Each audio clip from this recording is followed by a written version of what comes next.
দেখেন অবস্থা, ছুটির দিনে সবাই খায় মাংস পোলাও আর আমরা খাই ভর্তা ভাত। আপনার ভাই আজকে আবদার করছে ভর্তা ভাত খাবে। দেখেন ভর্তা, কি কি ভর্তা করছি বলো? বেগুন ভর্তা, এটা হচ্ছে বেগুন ভর্তা, এটা ডাল চচ্চড়ি, এটা হচ্ছে আলু ভর্তা, এটা হচ্ছে সালাদ, টমেটোর সালাদ, এটা হচ্ছে ডিম ভাজি, আর এই যে এটা হচ্ছে কিসের পাকোড়া?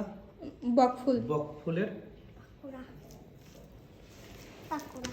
ছুটির দিনে ভর্তা ভাত, শীতের দিনে কিন্তু ভর্তা ভাত অনেক মজা। তুমি খাচ্ছ না কেন? আব্বু না, আমার ভাত গরম। খাও খাও, আজকে ছুটির দিনে আমাদের এটাই চলবে নাকি? ইয়েস, ভর্তা ভাত কার কার পছন্দ অবশ্যই আমার জানাবেন। পছন্দ। হুম, আমার পছন্দ। তোমার পছন্দ ভর্তা ভাত? সব বাপ বেটা দুইজন খুবই মজা করে খাচ্ছে, আমাকে রেখে দেখেন কি অবস্থা। আচ্ছা আপনি আসেন। না, আম্মু আগে এখন মিথ্যা কথা বলছে। আমি বলি আম্মু আগে আগে এই ভাতগুলো সাজান দেখতেছেন না, আগে আগে আম্মু খেয়ে ফেলতে, তারপর আমাদেরকে আগে আগে খেয়ে দিয়েছে। এই জন্য আমি মিথ্যা কথা বলছি, সবাই বুঝছে। আমি মিথ্যা কথা বলছি না, আমি ভিডিও করছি জন্য তো দুইবার হচ্ছে। আচ্ছা ঠিক আছে, ই করছি। এই যে আপনাকে একটু খাওয়াই দিলাম, নেন আপনি মজা করে খান।